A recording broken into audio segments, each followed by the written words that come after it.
Today, we'll be opening this Lost Origin mini portfolio, which contains one booster pack from Lost Origins.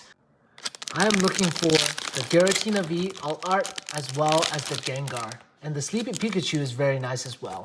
So here you get like this little booklet with the card list on it. And then we have the mini portfolio. I like this artwork. It's got the Giratina on top. So let's crack open our pack and see what we get.